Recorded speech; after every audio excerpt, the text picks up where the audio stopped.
Panjatkan puji syukur dari Allah Subhanahu wa taala tentu atas perkenannya kita bisa bertatap muka para pengurus PAPTI maupun para anggota PAPTI.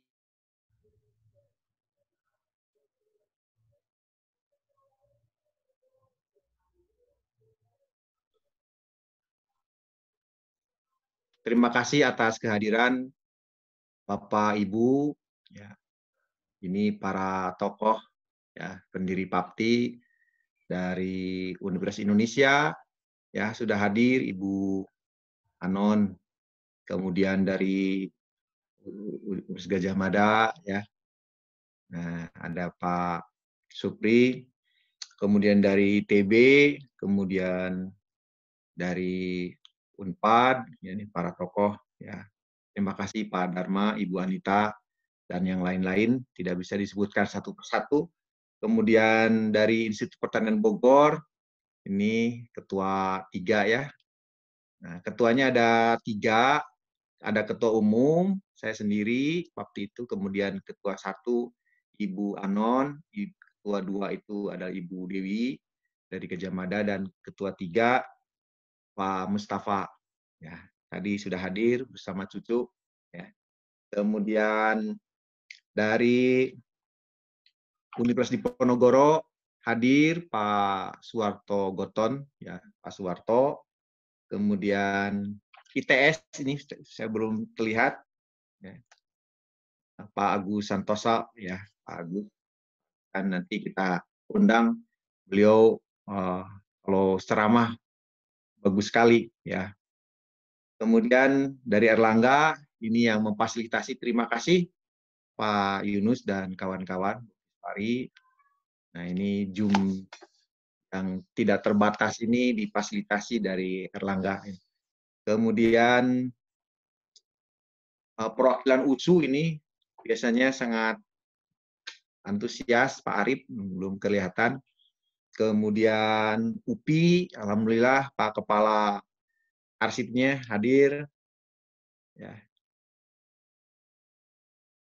Kemudian dengan para reng-rengan, ya, dengan para arsiparis. UT belum terlihat. Nah, Polinema sudah izin nih Pak Saeb. Nah, kemudian alhamdulillah kita memang sebenarnya anggota institusi dari PAPTI itu ada 14, termasuk Unimed. Ya, terima kasih Ibu Siti ya tadi, nah, Mutmainah sudah hadir di tengah-tengah kita. Nah, belum yang anggota perseorangan, ya lebih dari 100 sebenarnya anggota kita. Nah, maksud dari pertemuan kita ini, ya, itu saling, ya, memberi dan menerima, ya, kita berdiskusi berbagai hal tentang materi kearsipan yang kebetulan hari ini pelontar, ya, pelontarnya Pak Edi, Pak Setio Edi. Nah, bukan berarti ya begitu ya Pak Edi ya, mau memberikan istilahnya memotahan ke para guru, tidak ya Pak Edi ya. Nah, ini dilontarkan. Nah, kita kemudian nanti apa namanya, bagaimana diaplikasikan di tempat masing-masing. Kemudian ada permasalahan apa, ya. Nanti kalau umpamanya ada yang kesulitan, kita diskusikan bersama begitu ya. Nah, ini ingin kita tradisikan. Kita tradisikan, ya, bicara tentang materi-materi kearsipan. Apalagi lintas kita ini ada di perguruan tinggi. Ya, ini memang tempatnya. Ya, arsip bukan hanya arsip untuk arsip atau untuk administrasi, tetapi arsip untuk ilmu. Jadi keilmuannya kita gali. Nah, dan alhamdulillah cita-citanya, ya, malam ini mudah-mudahan awal yang baik kita memulai itu. Bahkan dengan Dani, ya, itu sudah diprogram, dimulai saja dulu 4 ya, 4 orang begitu ya. Bukan berarti yang lain tidak berkompeten atau tapi menyusul begitu ya. Kita saling ini. Seperti umpamanya kalau sekarang ini kehormatan untuk Pak Edi ya untuk menyampaikan jadwal tensi karena kita mendengar ya atau membaca di grup, beliau melontarkan itu dan ada gagasan-gagasan baru berbagai ternyata macam-macam retensi itu ya. Nah, itu sangat baik. Sebenarnya di dalam pembelajaran terhadap program Diploma 4 juga saya melontarkan juga hal-hal yang kaitannya jadwal retensi ini dengan ini Pak Edi, dengan daluarsa. Secara hukum itu apa bedanya? Ini jadwal retensi, ini daluarsa arsip. Nah, ternyata saya gali, nah itu belum ada yang menggalinya, ya. Dan kesalahkaprahan di dalam peraturan perundang-undangan ternyata kita temukan, ya, ada di dalam umpamanya Undang-Undang 8 tahun 97 tentang dokumen perusahaan. Nah, itu rancu pengaturan mengenai jadwal retensi dengan daluarsa arsip ini. Nah, gitu. Nah, hal-hal itu nanti kita bisa saling berbagi karena ternyata di dalam praktek, nah itu menemui kendala begitu ya. Jadi sayang sebenarnya Undang-Undang 8 itu satu kemajuan lompatan mau mengurangi dari 30 tahun menjadi 10 tahun. Namun apa? Ternyata yang dikuranginya itu ya masa jangka waktu 30 tahun dari menjadi 10 tahun itu bukan dalam rangka menggantikan masalah daluarsa.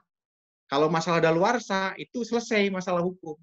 Tapi kita melihat ada beberapa pasal di dalam Undang-Undang 897 yang menyatakan bahwa perubahan dari 30 tahun menjadi 10 tahun itu tidak katanya menegasikan pengaturan-pengaturan tentang daluarsa di dalam peraturan. Nah, itu salah kaprah. Karena mungkin ketidakpahaman tentang maksud dari jadwal retensi. Sebenarnya ini ingin mengatur retensi saja. Nah, kalau begitu tetap ada istilahnya was-was. Perusahaan akan tetap menyimpan sampai 30 tahun yang sudah dijamin oleh KUH Dagang maupun KUH Perdata. Nah, hal seperti ini.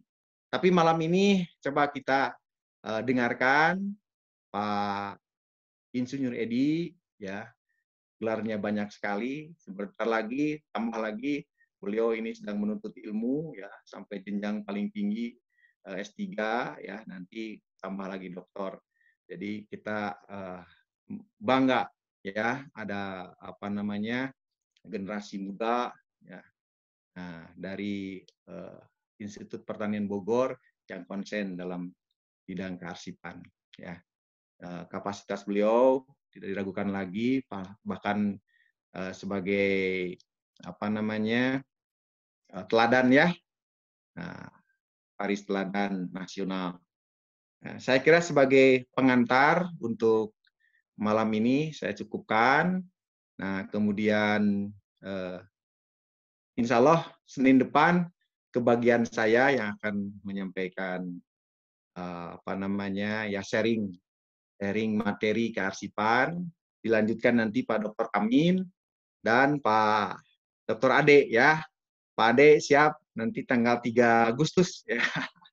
Mari kita doakan semuanya sehat, panjang umur ya sehingga kita apa namanya dapat menjalani tugas masing-masing dan ketemu lagi dalam keadaan sedang menuntut ilmu ya, kita terus-menerus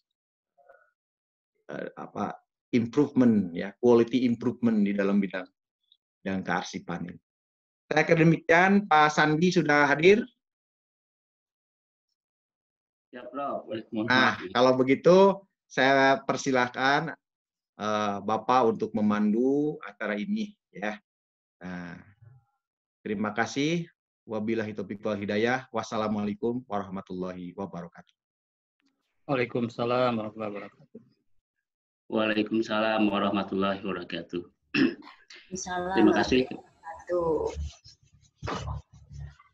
Terima kasih pada Prof. Nandang yang telah tadi menyampaikan pendahuluan. Baik Bapak Ibu, terima kasih atas kehadirannya. Mohon maaf agak tadi terlambat, ada kegiatan yang bentrok.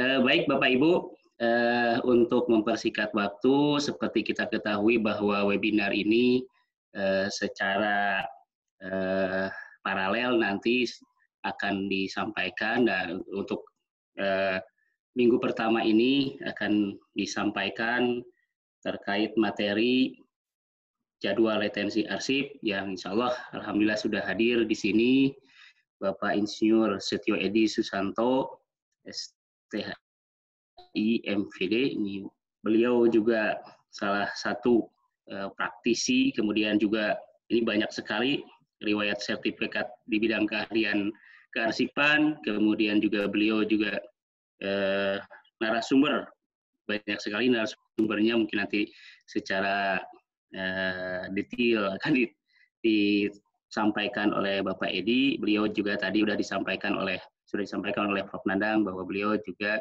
sebagai calon dosen atau calon S3 yang lagi menempuh pendidikan S3. Untuk itu, untuk mempersingkat waktu, saya persilahkan kepada Insinyur Setio Edi Susanto untuk paparan terkait materi jadwal retensi arsip. Waktu dan tempat saya persilahkan. Terima kasih Pak Sandi. Assalamualaikum warahmatullahi wabarakatuh. Waalaikumsalam warahmatullahi wabarakatuh.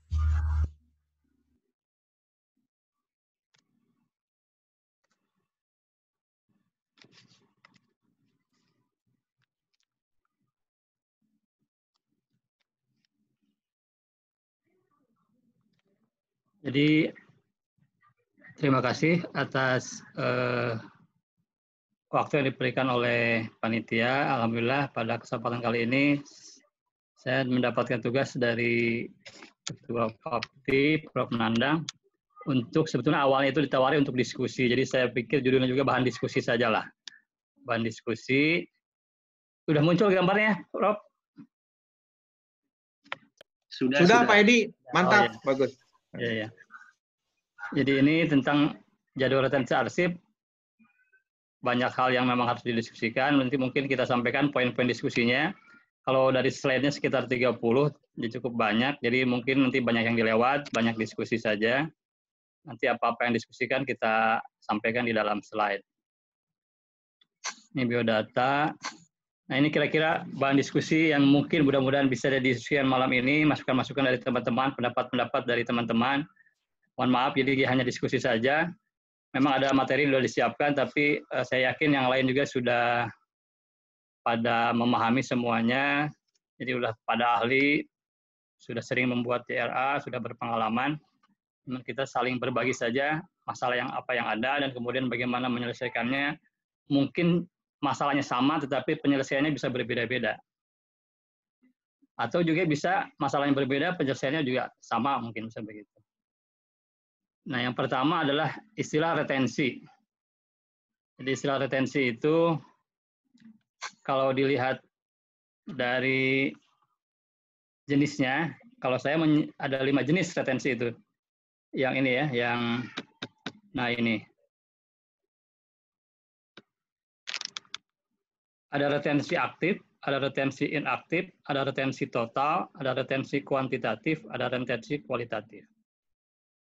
Kalau untuk retensi aktif, inaktif, saya pikir semuanya sudah jelas, sudah memahami. Kemudian retensi total. Nah, retensi total itu biasanya orang menyebutkan retensi saja. Kalau orang menanyakan berapa retensinya, berapa tahun retensinya, berarti pasif maksudnya retensi total. Tapi kalau dia akan menanyakan lebih detail, berapa retensi aktifnya, berapa retensi inaktifnya. Itu sudah menjadi bahan bahasa baku di undang-undang maupun PP, ada retensi saja tanpa total ya, ada retensi aktif, ada retensi inaktif. Kemudian saya menambahkan 2 istilah lain yang memang jarang digunakan dalam terminologi kearsipan, yaitu retensi kuantitatif dan retensi kualitatif. Nah, ini muncul istilah ini pada saat kita membuat suatu sistem kearsipan, apakah itu SIKD ataupun yang lain. Pada saat kita akan memasukkan retensi yang bukan angka, misalkan selama masih berlaku, nah itu kita sebut retensi kualitatif untuk memudahkan komunikasi dengan si pembuat program, bahwa ada retensi kuantitatif, ada retensi kualitatif gitu. Yang mudah buat mereka kuantitatif, tinggal dimasukkan angkanya oleh si programmer. Tapi begitu kualitatif, selama masih berlaku, nah itu agak menjadi kesulitan.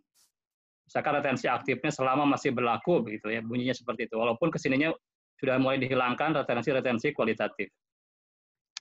Nah itu Bapak Ibu. Kemudian kembali ke masalah diskusinya. Yang ketiga, ada retensi arsip elektronik atau digital. Nah ini umumnya yang sudah kita laksanakan adalah retensi arsip elektronik atau digital ini mengikuti retensi dari fisiknya. Kalau fisiknya 2 tahun, maka elektroniknya atau digitalnya juga 2 tahun. Kalau fisiknya musnah, maka elektroniknya juga dimusnahkan. Mungkin ada beda pendapat, ada yang kenapa harus dimusnahkan juga, kenapa tidak. Nah, yang berpendapat harus dimusnahkan tentunya menjaga secara hukum kan sudah dimusnahkan, ada berita acara, tapi kalau misalnya masih ada filenya, kemudian ada yang mencetak ulang dan beredar, itu mengakibatkan menjadi kekacauan dalam administrasi kearsipan atau dalam hukumnya. Sehingga ada yang menyatakan aturannya bahwa kalau fisiknya musnah, maka digitalnya pun atau elektroniknya pun akan dimusnahkan. Begitu pula dengan yang pindah maupun diserahkan. Kemudian dalam definisi JRA,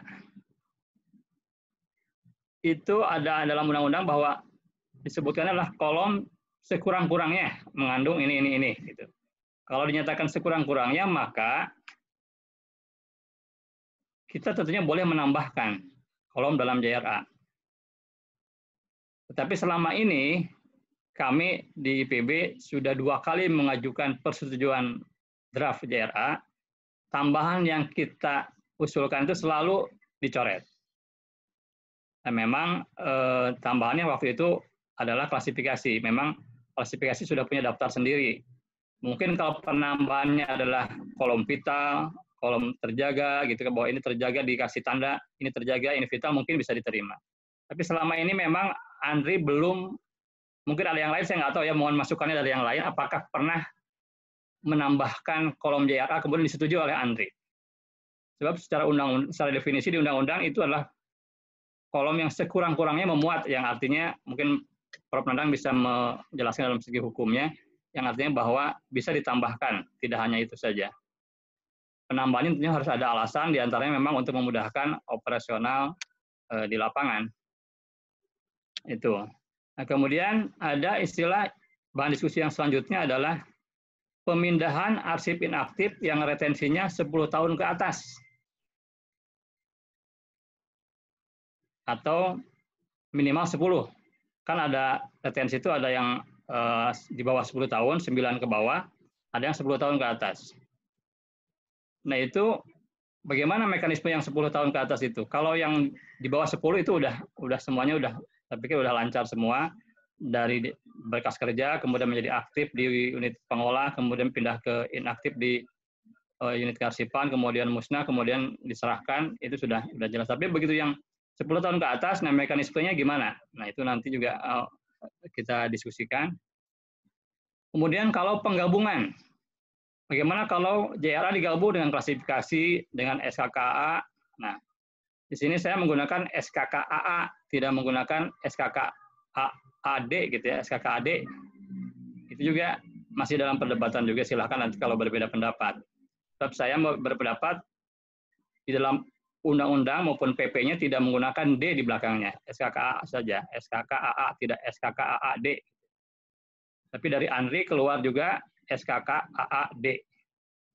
Jadi seolah-olah nanti mungkin juga ada SKKAA untuk yang statis, maaf, SKKAAS, bisa jadi begitu nanti mungkin.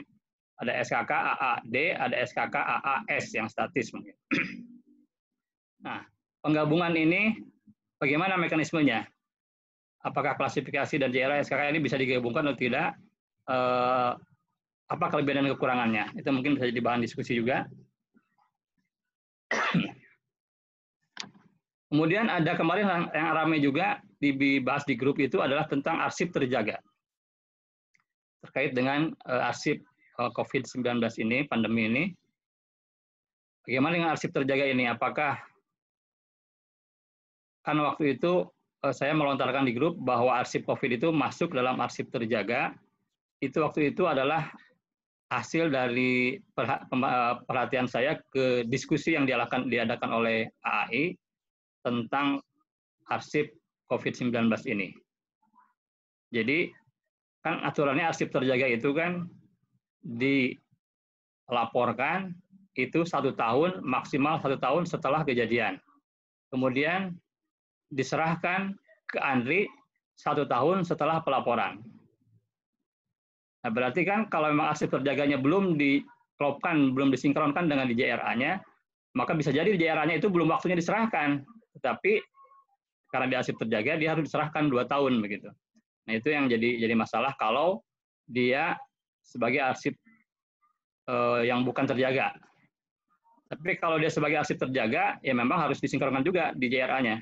Jadi sekarang mungkin kita juga harus mengedit juga, merevisi lagi arsip-arsip yang sifatnya itu arsip terjaga, seperti misalnya yang mungkin menjadi arsip terjaga di dalam perguruan tinggi itu, seperti arsip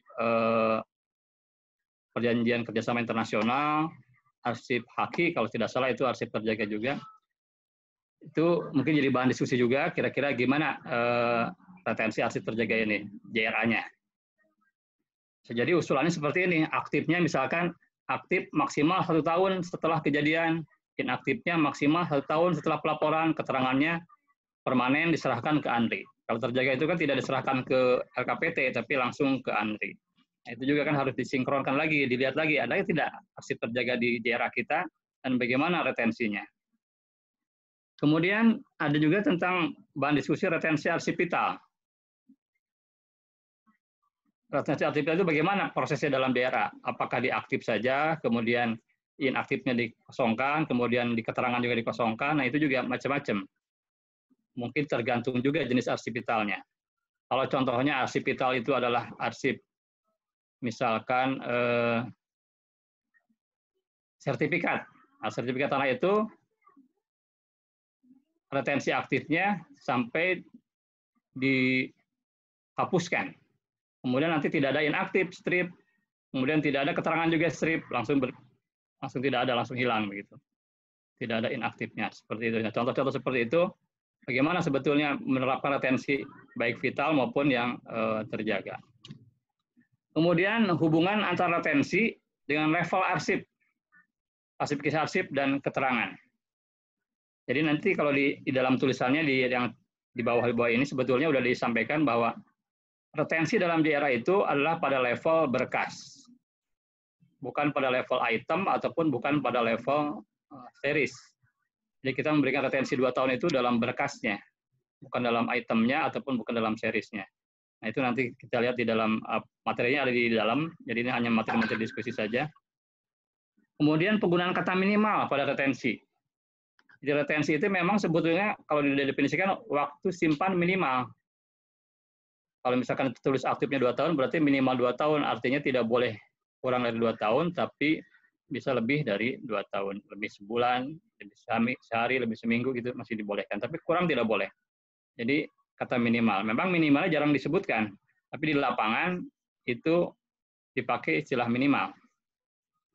Kemudian ada juga ini agak keluar dari JRA, pengelolaan berkas kerja, ya.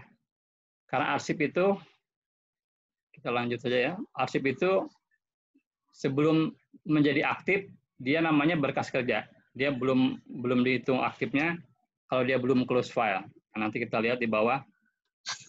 Bapak Ibu, itu kira-kira ya untuk materi diskusinya, mudah-mudahan nanti ada yang bisa memberikan masukan atau menyampaikan pendapatnya masing-masing.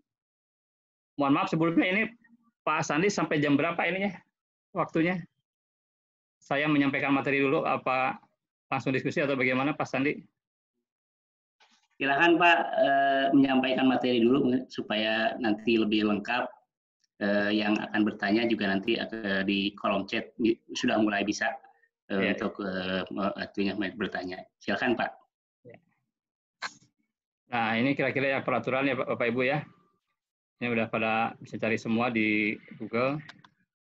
Nah, ini tadi udah disampaikan juga definisi-definisinya.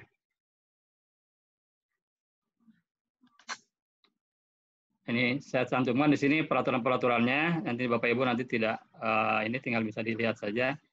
Cantumkan juga sumbernya sehingga bisa meng-cross-check ke sumbernya di mana aturan-aturan tersebut, pasal berapa, kemudian butir berapa, ayat ke berapa, untuk definisi retensi, kemudian definisi retensi arsip aktif, bagaimana definisi retensi arsip inaktif. Nah, itu sudah diatur semua, tinggal dibaca. Kemudian jenis arsip dalam JRA itu terdiri dari series, berkas, dan isi berkas, jenis arsipnya. Tetapi pada saat kita memberikan retensinya itu pada level berkas. Itu ada di pasal 8 Perka Anli nomor 22 tahun 2015.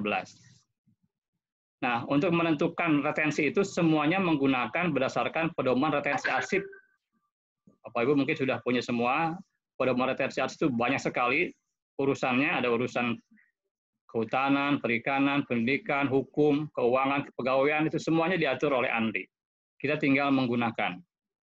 Tapi yang jadi masalah juga, untuk pedoman ini, dari tahun 2012-2013, pedoman retensi arsip ini, kolomnya berbeda dengan kolom yang sekarang yang diperbarui, tahun 2016-2017. Dulu pedoman itu ada retensi aktif dan inaktifnya, jadi kita tinggal nyomot, ada keterangan. Ada retensi aktif, retensi inaktifnya, ada keterangannya. Sekarang yang diperbarui itu, yang dimunculkan adalah retensi total. Retensi totalnya dan keterangannya, jenis arsip, retensi total, dan keterangan. Sehingga kita kalau ingin mengambil dari situ, kita harus berpikir lagi, aktifnya berapa, inaktifnya berapa, gitu. Ya mungkin pandangan Anli itu akan lebih memudahkan kita untuk lebih leluasa menentukan pembagian aktifnya berapa, inaktifnya berapa. Jadi untuk pedoman retensi arsip yang terbaru itu rata-rata yang disampaikan adalah retensi totalnya, bukan dipilah aktif berapa, inaktif berapa, keterangannya apa. Tapi tahun 2012, 2013 itu masih dipilah. Begitu 2016, 2017 ke sini, itu semua pedoman retensi arsip itu yang dicantumkan adalah retensi totalnya. Yang mengakibatkan kalau kita mengambil ke situ, maka kita harus berpikir lagi, berapa aktifnya, berapa inaktifnya. Akhirnya kita kembali lagi lihat yang 2012-2013. Oh, kira-kira begini, gitu ya. Aktifnya sekian, inaktifnya sekian. Ini juga, nah, retensi arsip itu udah jelas tadi akumulasi ya, total, dari aktif sama inaktif.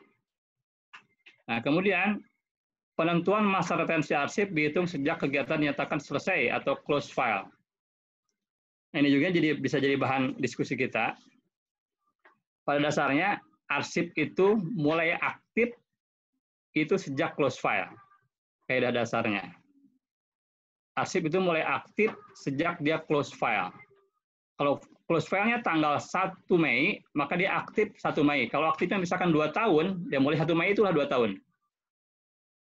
Kemudian nanti setelah 2 tahun menjadi inaktif, tanggal berapa tanggal inaktifnya.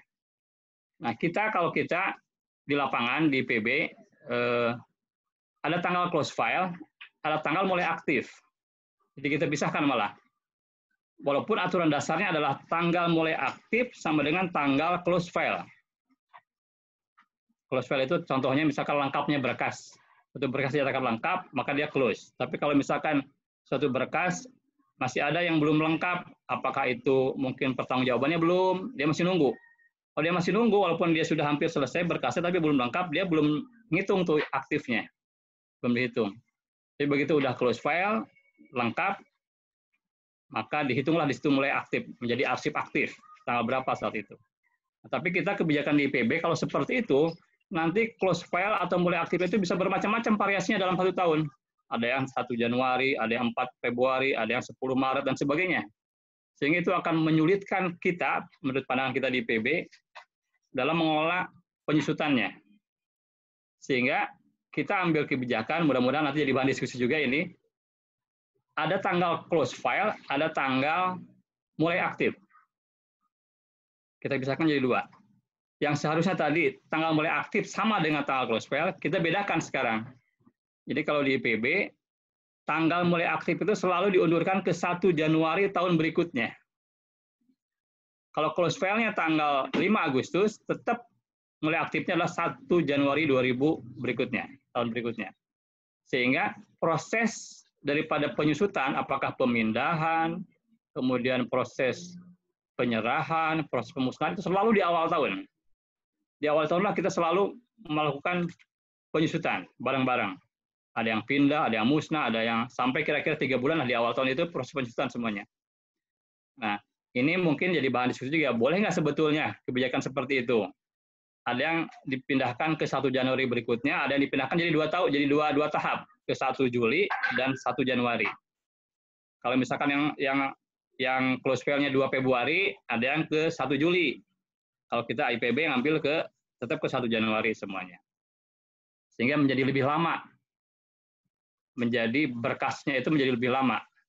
Karena di IPB di kami berpendapat, lebih lama disimpan dibolehkan. Tapi kalau lebih sedikit disimpannya itu tidak diboleh, yang tadi yang disebut dengan waktu minimal itu. Nah, itu kemudian close file ini adalah macam-macam ya. Close file ini, pernyataan ini dituangkan pada kolom retensi arsip aktif. Ini juga ada Perkandri nomor 14 2015. Nah, pernyataan close file ini macam-macam, banyak sekali. Nanti akan disebutkan ya di bawahnya. Ini pada retensi arsip. Kemudian ada urusan-urusan pemerintahan. Nanti bisa dilihat di perkanya masing-masing. Nah, ini close file ini ada sejak berakhirnya masa 1 tahun anggaran. Setelah proses kegiatan dinyatakan selesai dan seterusnya. Ya, ini jenis-jenis close file yang ada di peraturan Perkandri 14 2015.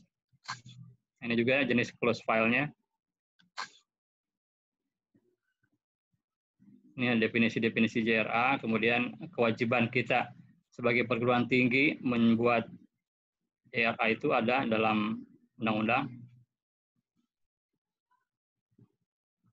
Perguruan tinggi negeri maupun swasta ya Bapak Ibu, itu wajib juga.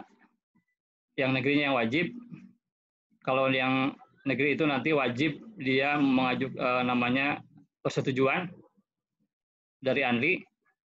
Kalau yang dari perguruan tinggi swasta bukan persetujuan namanya, tapi pertimbangan.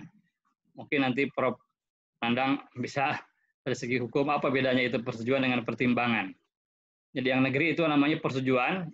Persetujuan daerah itu harus minta persetujuan ke ANRI. Semuanya, baik perguruan tinggi maupun lembaga negara maupun lembaga kearsipan dan sebagainya, ya, JRA semuanya. Tapi kalau perguruan tinggi swasta, perusahaan swasta, perusahaan politik itu dia mengajukannya bukan persetujuan tapi pertimbangan. Pertimbangan dari kepala ANRI.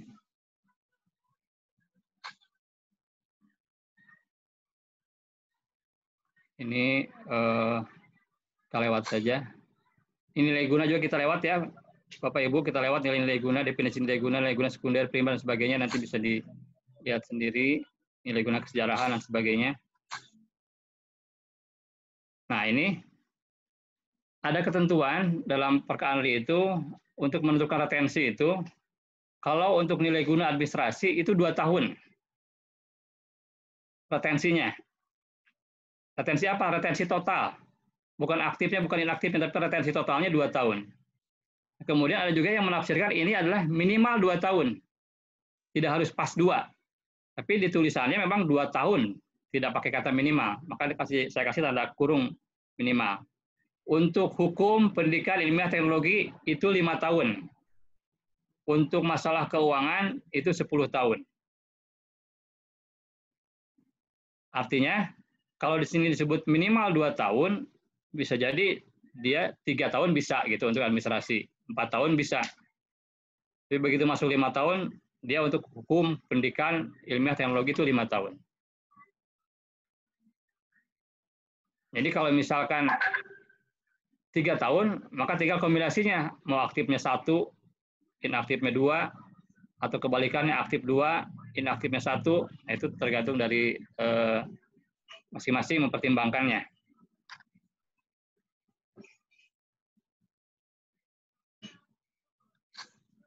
Nah, ini ringkasannya bahwa retensi itu sebetulnya hanya untuk arsip dinamis, arsip statis itu tidak dikenai retensi karena dia disimpan lama.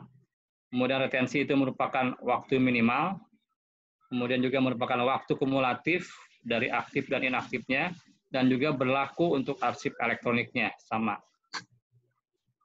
Nah, ini tentang penetapan. Bagaimana proses penetapan atau kewajiban penetapan JRA oleh pimpinan unit penciptanya masing-masing. Ini keterangan musnah permanen dan seterusnya. Ini definisi series, berkas, isi berkas, dan sebagainya. Ini tata cara penetapan. Ini juga persetujuan data ya, istilah persetujuan sama pertimbangan ada di Perka Antri. Kemudian ini, nah ini proses pemindahan nih. Proses pemindahan arsip inaktif yang memiliki retensi di bawah 10 tahun. Ini di bawah ya, diketutup sebentar. Dilakukan dari unit pengolah ke unit kearsipan, ini udah biasa. Dari unit pengolah berarti di bawah 10 tahun. Kemudian kalau ini sudah masuk kepada penggunaan atau aplikasi dari penggunaan JRA sebagai alat bantu untuk pedoman penyusutan. Kalau pemindahan arsip inaktif yang memiliki retensi sekurang-kurangnya 10 tahun, artinya 10 tahun ke atas, itu dilakukan dari unit kearsipan. Berarti dia udah beralih di unit kearsipan, berada di UK. Apakah itu di rektorat ataupun di fakultas dan lain-lain ya. Ini menurut PP. Berarti kan yang retensi totalnya 10 tahun ke atas itu dia pindah dulu sebetulnya ke unit kearsipan. Bahasanya seperti itu ya. Kalau yang di bawah 10 tahun udah jelas memang pindah ke dari unit pengolah ke unit kearsipan. Tapi yang 10 tahun ke atas juga ternyata di sini disebutkan dilakukan dari unit kearsipan ke lembaga kearsipan. Berarti dia masuk dulu ke unit kearsipan. So, ada juga yang menyatakan bahwa dari unit pengolah langsung ke lembaga kearsipan. Tapi di sini dalam PP-nya udah jelas bahwa dari unit kearsipan dulu dia pindah ke lembaga kearsipan. Jadi harus masuk ke unit kearsipan dulu. Kemudian ini masalah tanggung jawab. Ini harus sampai retensi arsipnya.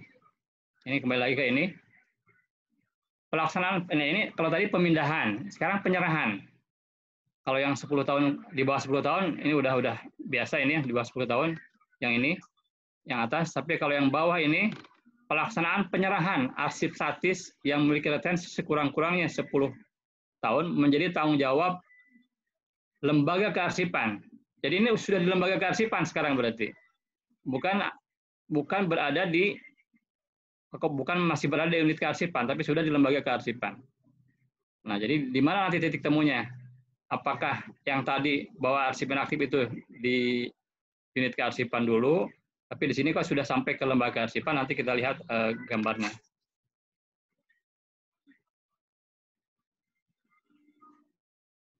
Lembaga kearsipan ini contoh pembagian substantif sama fasilitatif. Untuk klasifikasi sama dengan JRA juga. Nah, ini contoh retensi arsip vital. Sertifikat tanah, bukti-bukti kepemilikan aset, itu aktifnya sampai dengan dihapuskan, garis miring dipindah tangankan. Kemudian retensi inaktifnya tidak ada, dan keterangannya tidak ada. Apakah ada yang seperti ini atau ada pendapat lain? Nah, ini misalkan saling nanti menyampaikan pendapatnya masing-masing. Nah, ini contoh JRA yang digabung. Klasifikasi digabung dengan JRA, digabung dengan SKKA. IPB mengikuti ini akhirnya sekarang ya. IPB yang sekarang sudah proses terakhir tinggal tanda tangan menjadi seperti ini. Artinya pada saat kita mengurus persetujuan JRA, hanya JRA saja. Begitu nanti selesai JRA disetujui, digabung lagi ke sini ke ke klasifikasi JRA dan SKKA.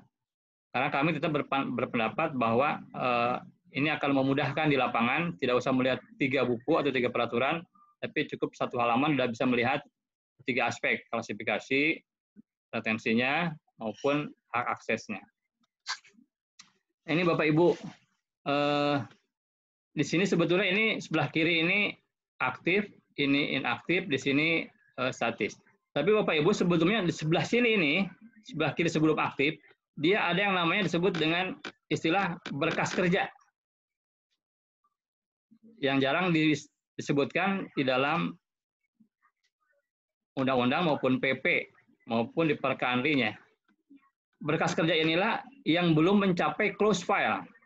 Dia sudah ada arsipnya, misalkan kegiatan seminar sudah ada mulai dari rencana awal, daftar hari dan sebagainya sampai tinggal terakhir itu adalah pertanggungjawaban belum muncul dari panitia, sehingga dia masih berbentuk berkas saja, belum disebut sebagai arsip aktif, belum close, sehingga dia masih di sini di dalam berkas kerja.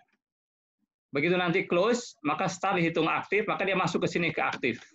Berapa lama aktifnya lihat dari JRA-nya masing-masing. Nah, di sini ada istilah berkas kerja. Nah, kemudian yang bisa jadi bahan diskusi itu di mana menyimpan berkas kerja itu yang belum close. Apakah ada yang menyimpan sudah langsung di filing kabinetnya, atau masih di meja, belum masuk ke filing kabinet, itu bermacam-macam ininya. Tapi kalau sudah close, sudah menjadi aktif, rata-rata sudah masuk filing kabinet, semua sudah sepakat. Tapi yang berkas kerja, itu masih banyak pendapat, ada yang sudah masuk juga ke filing kabinet, ada yang belum, ada yang di meja, dan sebagainya.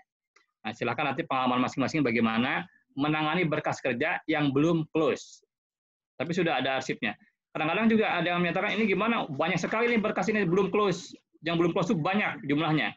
Kita mungkin hanya sedikit, tapi ada instansi yang menyatakan bahwa berkas kerja yang belum close itu sangat banyak jumlahnya. Ya, bisa berapa meja gitu ya, karena banyak. Karena dia belum bisa masuk dalam arsip aktif. Nah, ini contoh ini Bapak Ibu yang kasus tadi, ini contoh kasus untuk kalau yang arsip A, aktif 2 tahun, inaktif 3 tahun, keterangan musnah, ini udah biasalah penggunaannya.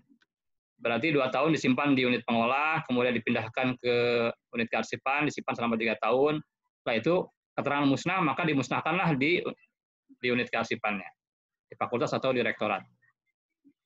Nah, yang jadi masalah, arsip C juga sama seperti itulah. Ya, sama dengan arsip A penanganannya. Yang jadi masalah yang arsip B. Kalau arsip A dan arsip C itu kan retensi totalnya di bawah 10 tahun. Yang ini 2 tambah 3, 5 tahun, yang ini 1 tambah 2, 3 tahun. Tapi yang arsip B, 4 tambah 8, dia 12 tahun. Kalau ada seperti ini. Ya, kalau ada seperti ini. Walaupun sekarang arsip keuangan itu hanya 10 tahun yang terbaru itu. Arsip kepegawaian juga 10 tahun. Itu 10 itu kan udah masuk di atas 9, 10 tahun ke atas. Walaupun angkanya 10 di perbatasan. Jadi tetap harus ada mekanisme yang jelas yang menangani atau melakukan penanganan pemindahan arsip inaktif yang 10 tahun ke atas retensi totalnya. Contoh ini, misalkan arsip B, aktifnya 4 tahun, inaktifnya 8 tahun, otomatis totalnya 12 tahun. Jelas kalau 4 tahun dia di unit pengolah. 4 tahun dia di unit pengolah. Nah, begitu nanti, nah masalahnya di sini. Setelah 4 tahun ini, dia akan langsung dipindahkan ke lembaga kearsipan, atau dia ke unit kearsipan dulu. Ya. Tapi tadi di PP-nya tadi, bahwa pemindahan itu dari unit kearsipan ke unit pengolah. Itu yang bisa jadi bahan diskusi nih. Ya.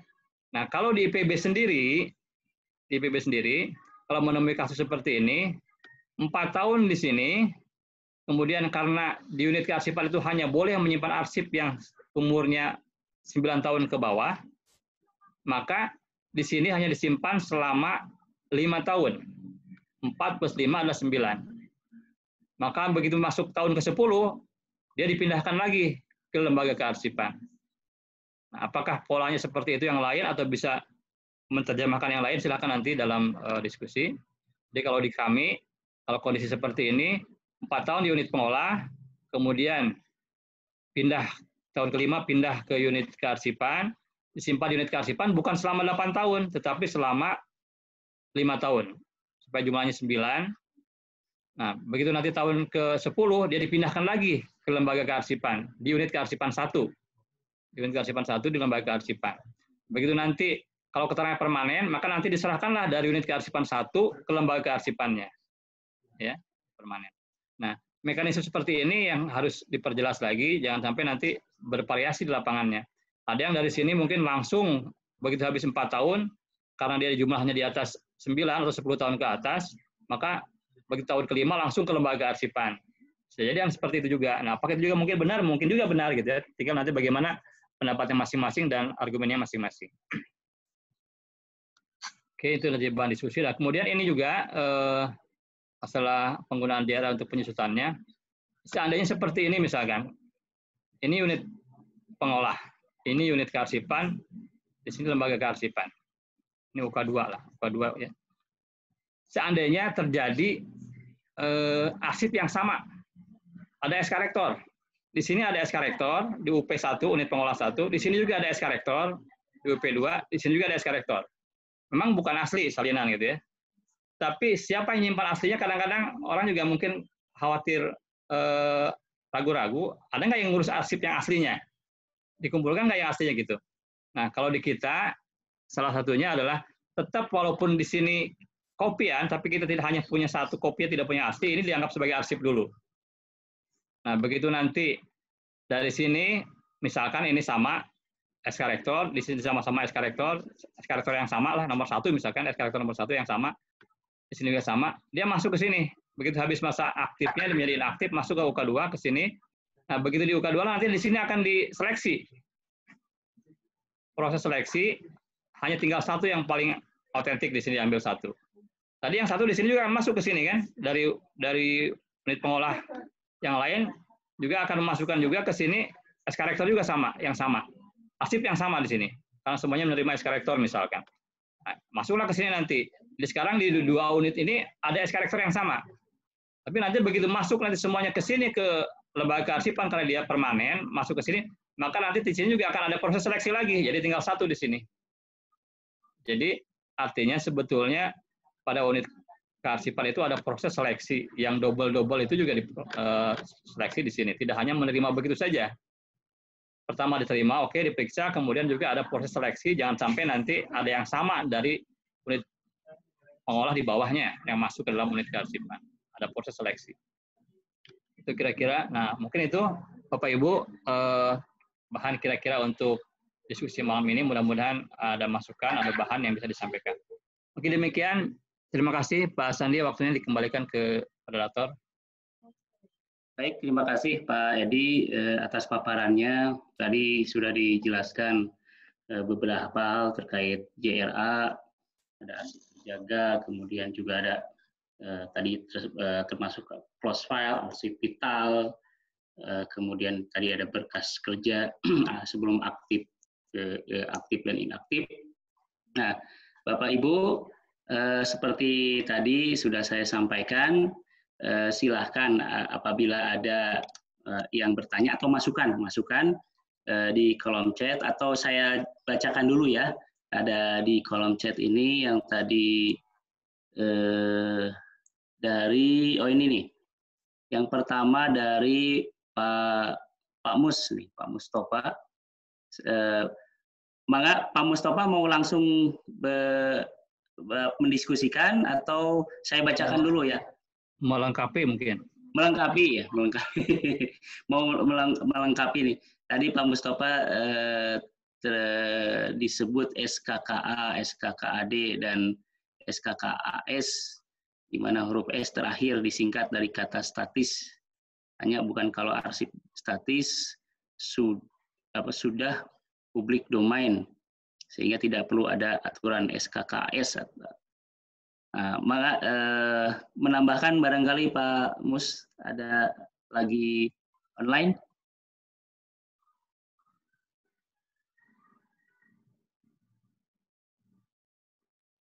Enggak online. Yang lainnya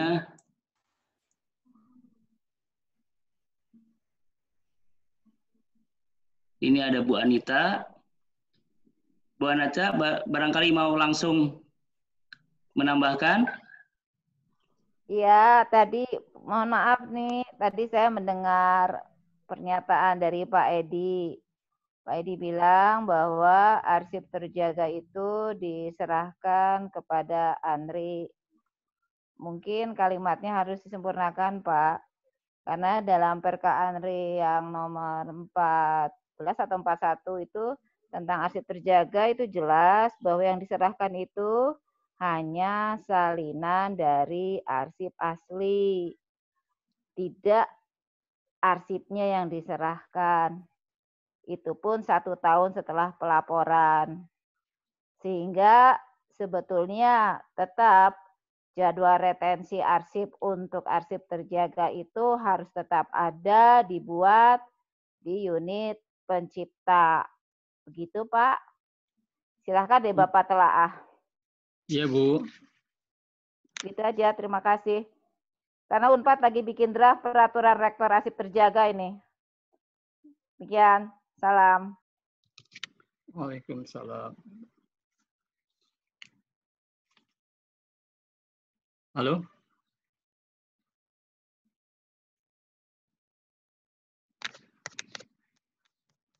Pak Sandi?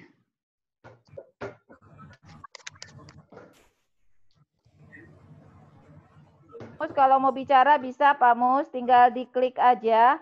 Ini sudah di-unmute kok. Iya, iya. Ya tadi nggak bisa, Bu. Maaf, mau komentar tadi nggak bisa karena nggak bisa. Tapi saya kira cukup itu Pak penjelasannya. Mungkin Pak Edi mungkin bisa langsung ini menjelaskan lagi bahwa apakah saya bertanya itu kalau statis itu perlukah dibuat SKKAS-nya? Karena tadinya saya berpikir kalau sudah statis itu kan berarti sudah public domain sehingga nggak perlu diatur SKKS, otomatis bisa diakses. Apakah benar seperti itu? Terima kasih. Ya, Pak Mus, terima kasih atas masukannya. Jadi pertanyaan saya pribadi juga pertanyaan, kenapa dari ANRI itu menambahkan D? Ada SKKAAD. Padahal yang namanya SKKAA itu sudah pasti dinamis. Ya, betul, betul. Ya, jadi dalam undang-undang maupun PP-nya disebutkan untuk arsip dinamis itu diperlukan yang namanya SKKA, apakah JRA, kemudian TND sama klasifikasi. Jadi kemudian tapi muncul dari ANRI itu SKKAD, ada D-nya gitu, di Perka ANRI, bukan? Iya, iya. Nah, itu yang jadi pertanyaan, mungkin ada yang bisa menambahkan yang lain, kenapa ANRI alasannya menggunakan D? Kalau kami sendiri di PB tidak menggunakan D, karena kita patokannya ke undang-undang sama PP itu tidak pakai D. Gitu. Ada yang lain? Menurut pendapat saya sih Pak Edi, itu lebih karena ANRI itu sebagai pembina mencoba untuk jangan sampai nanti ada distorsi tentang maksud dari SKKA. Sehingga dia dipertegas bahwa yang namanya sistem klasifikasi keamanan dan akses arsip itu memang perlu diatur hanya untuk arsip yang dinamis. Karena memang terminologi kearsipan itu kan mengajarkan kita untuk kenal ada arsip dinamis, ada arsip statis. Nah, kalau terlalu dibuat terbuka, tidak dipertegas dengan batasan bahwa ini hanya mengatur untuk akses arsip dinamis, dikhawatirkan nanti akan ada pemahaman yang lain. Oh, berarti kalau untuk klasifikasi keamanan dan akses arsip berarti semua arsip harus diatur di situ. Jadi barangkali itu adalah cara ANRI untuk membuat batasan yang lebih tegas dan jelas saja. Barangkali begitu. Tapi untuk jelasnya sebetulnya tinggal bicara dengan para penyusun Undang-Undang 43 dan PP. Kebetulan kan masih ada yang masih hidup tuh termasuk mantan kepala ANRI. Saya rasa itu bisa ditanyakan kepada beliau. Terima kasih. Ada yang lain Bapak Ibu? Bapak Ibu ada masukan, saya lihat lagi di kolom chat. Kalau tidak ada, menjawab yang tadi Pak Sandi yang kalau itu kan kalau yang barusan itu kan memang di undang-undangnya tidak pakai D, di PP tidak pakai D, tapi di Perpaka ANRI pakai D. Itu saja, semuanya nanti tinggal menelaah sendiri masing-masing lah, begitulah keadaannya. Di undang-undang tidak pakai D, di PP tidak pakai D, tapi di Perka ANRI-nya pakai D. Ya, silahkan nanti di masing-masing perguruan tinggi apakah pakai D atau tidak. Gitu. Berdasarkan pertimbangan masing-masing. Tapi maksudnya sama saja.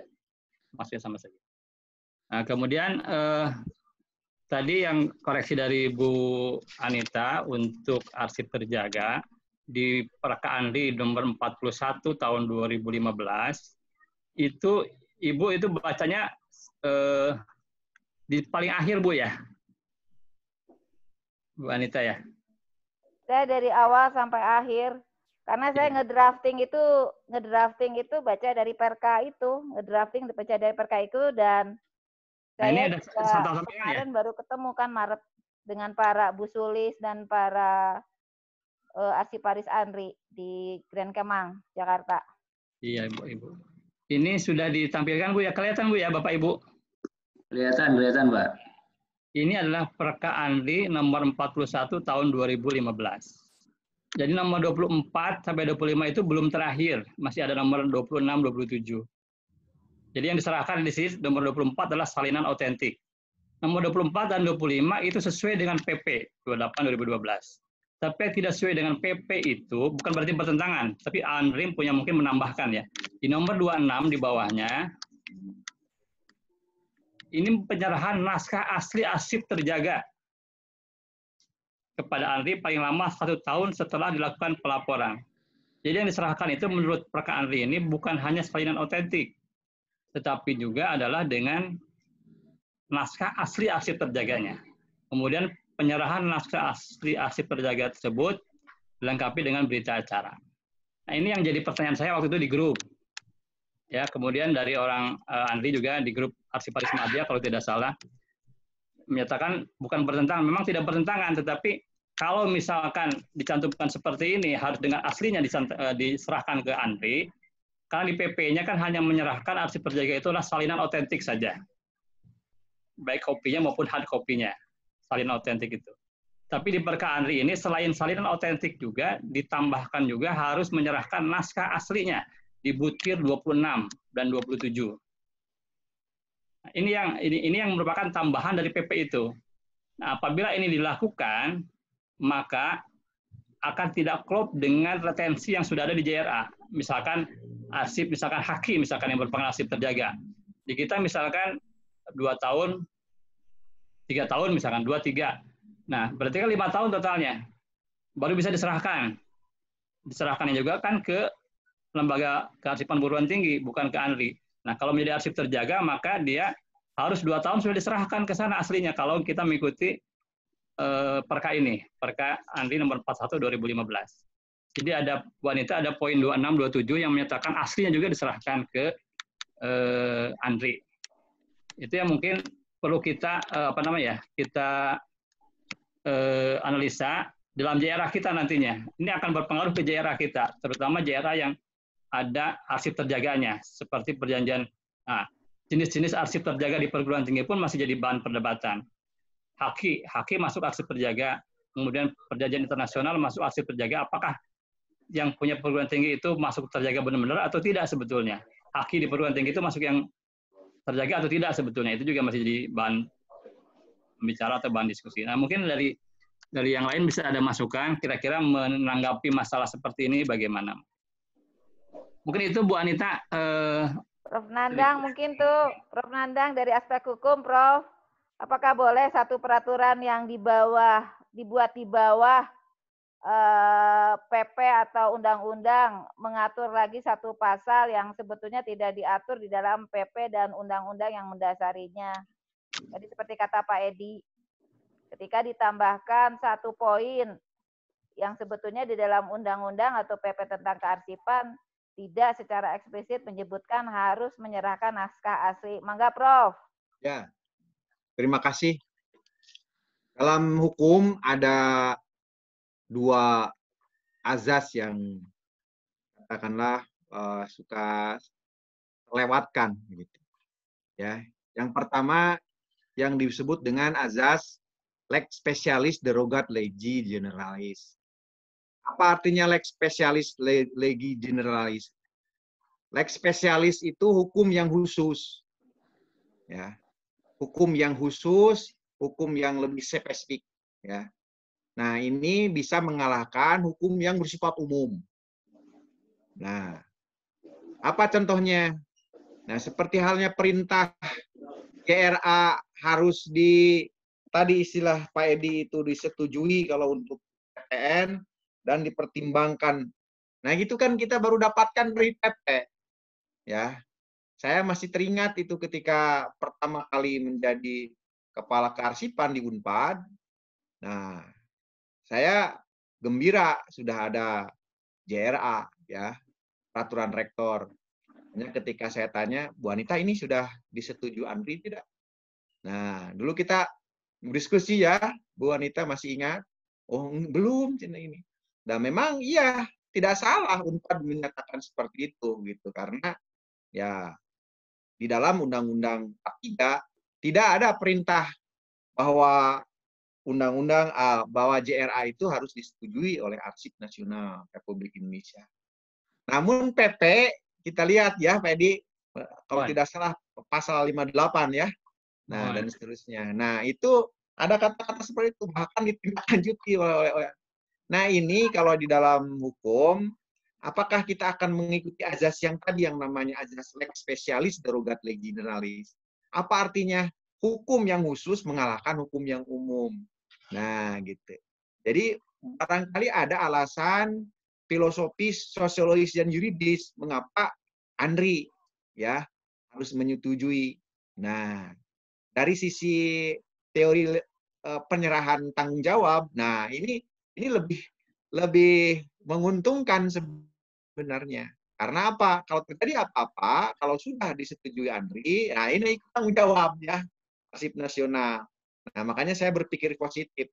Jadi dulu saya langsung ya ketika melihat peraturan rektor Unpad itu belum disetujui tentang JRA-nya oleh Andri, saya bawa ke Jakarta. Dan alhamdulillah konon katanya ini yang pertama ya waktu itu JRA Unpad yang mendapatkan persetujuan, bahkan dijadikan sebagai untuk contoh gitu ya ketika yang lain akan menyetujui gitu ya kata Andri itu. Nah, sekarang kembali ke sini. Jadi persoalannya kalau yang tadi antara perka ya yang mengatur harus aslinya. Nah, kalau dengan azas lex specialis derogat lege generalis sah itu gitu ya.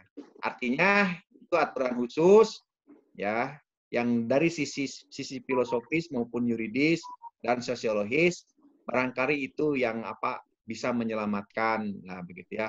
Nah, kita berpikir positif barangkali di perguruan tinggi juga ya beban tidak terlalu nih ya. Kita harus menyimpan lebih ini. Jadi itu menjadi tanggung jawab negara. Artinya ini ditarik ke negara gitu. Nah, tapi kita lihat juga memang ada azas ya yang disebut dengan istilahnya lex superior derogat lege priori. Nah, ini yang disebut aturan yang lebih tinggi mengalahkan aturan yang lebih rendah itu. Artinya kalau ini tadi Bu Anita menyebutkan ini kan undang-undang, kemudian PP tidak menyebutkan tentang yang lebih katakanlah tadi ya harus aslinya, tetapi hanya salinan begitu. Nah, tentu aturan yang lebih rendah menambah ya seperti halnya yang sekarang sedang rame putusan MA itu ya kan, putusan MA 44 bahwa peraturan KPU, nah ini membuat suatu norma baru gitu ya terhadap apa yang sudah diatur oleh Undang-Undang 7 tahun 17 tentang pemilu, bahkan Undang-Undang Dasar 45 pasal 6 ya tentang bahwa kemenangan presiden itu kalau seperti apa yang disebutkan dalam pasal 6. Nah, ini kan menjadi perdebatan hukum. Nah, kalau saya termasuk yang katakanlah kompromi terhadap maksud dan tujuan dari lembaga negara yang katakanlah dipercayakan pembinaannya kepada Andri. Artinya, nah itu tidak salah begitu Bu Anita ya, bahwa kalau umpamanya mengatur lebih rinci gitu, walaupun terkesan menambah ya norma baru ya, seperti halnya tentang persetujuan dengan pertimbangan. Nah itu norma baru itu Pak Edi ya, itu yang tidak diatur oleh undang-undang. Tapi apa? Kita bisa kategorikan itu sebagai suatu lex spesialis. Artinya kita berpikir positif saja. Barangkali manfaatnya lebih besar daripada mudorotnya. Saya kira demikian. Terima kasih. Sedikit saya ikut menambahkan ya, Prof. Nandang, Pak Edi. Mohon Pak. Ya, Kan Pak. ya, kebetulan saya juga buka peraturan yang tahun 2015 juga ya Bu ya, Pak ya. Pasal 3 mengatakan bahwa pimpinan pencipta arsip wajib menyerahkan salinan otentik yang tadi yang disebutkan Pak Edi itu ya. Paling lama 1 tahun, ya termasuk naskah aslinya juga kan di sini. Itu yang sudah dijelaskan dari aspek hukum oleh Prof. Nandang ya. Saya hanya melihat dari sisi teknis saja, bahwa ketika sebuah arsip disebut arsip terjaga, maka ini akan menjadi identitas suatu lembaga, naik menjadi identitas suatu bangsa. Ini berstatus sebagai aset. Oleh karenanya, ANRI berinisiasi untuk menjaga ini menjadi aset negara. Saya kira logikanya ke sana. Maka autentiknya dan aslinya, karena ini menjadi aset negara, sekaligus aset bangsa dan identitas bangsa, maka ada baiknya sesuatu menjadi lebih sakral untuk dijaga sebaik-baiknya. Itu saja saya kira tambahan. Terima kasih. Ya. Insya Allah minggu depan kita akan diskusi tentang masalah autentikasi dan legalisasi ya. Nah ini yang selalu Edi saja nge-WA ke saya, Pak itu tulisannya katanya kalau undang-undang autentik, nah gitu. Kalau Bapak ini di dalam webinar autentik, nah, saya katakan Edi ini bagian dari yang harus kita diskusikan gitu. Jadi nanti kita minggu depan ya. Enggak, Pak Sandi, saya kembalikan ke beliau. Terima kasih. Baik, terima kasih. Untuk selanjutnya ini ada komentar dari Bu Anon. Bu Anon, barangkali silakan Bu Anon.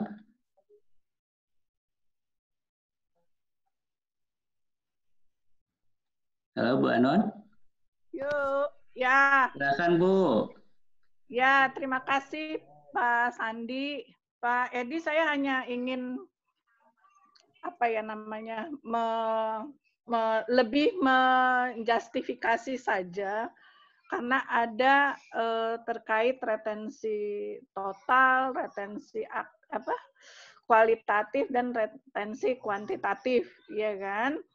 Nah, sedangkan kalau kita lihat memang semuanya udah bersifat kuantitatif. Kenapa disebut lagi sebagai retensi kuantitatif gitu kan? Jadi kalau kami dulu memang memiliki JRA yang kami pernah susun waktu itu di UI sejak tahun 2000, itu memang tidak memberikan bahwa ini retensi aktif, ini retensi inaktif ya, tetapi udah langsung retensi total karena di negara maju itu tidak memisahkan ada retensi aktif dan retensi inaktif ya, karena juga pergeseran paradigma untuk melihat ketika kita melihat arsip itu sudah lahir secara digital. Jadi kalau kita melihat seperti itu udah lebih mudah melihatnya, sehingga itulah ketika kita bilang retention gitu loh ya, 10 tahun itu berarti udah dilihat bahwa itu adalah retensi total. Kemudian memang tentang retensi kualitatif, kalau hanya pernyataan sebuah pernyataan sekurang-kurangnya atau apalah ya, apakah itu memang sudah disebut sebagai retensi kualitatif? Karena mungkin perbedaan persepsi antara kuantitatif dan kualitatif itu jadi nggak seimbang gitu loh ya, nggak seimbang. Kalau kuantitatif sudah terlihat bahwa dengan jumlah tahun itu udah disebut bahwa itu adalah kuantitatif. Nah, kami pernah menyusun memang retensi itu adalah berdasarkan pada waktu itu loh ya, langsung nilai gunanya. Jadi kami menyusun klasifikasinya, kemudian nilai gunanya. Sehingga ketika kita mengatakan ada nilai guna, itu udah kelihatan retensi totalnya berapa. Seperti itu yang pernah UI susun juga.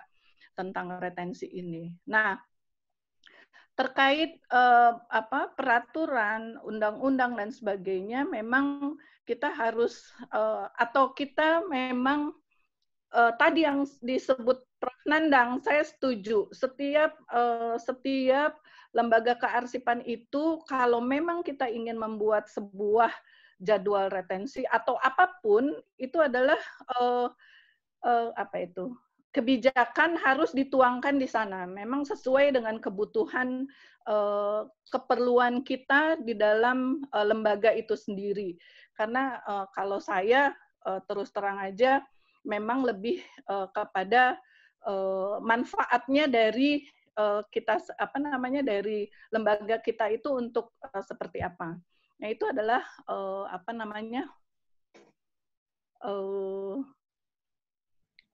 lebih baik gitu loh ya. Nah, ini adalah mungkin justifikasi atau nanti menjadi bahan lagi yang harus dipertimbangkan.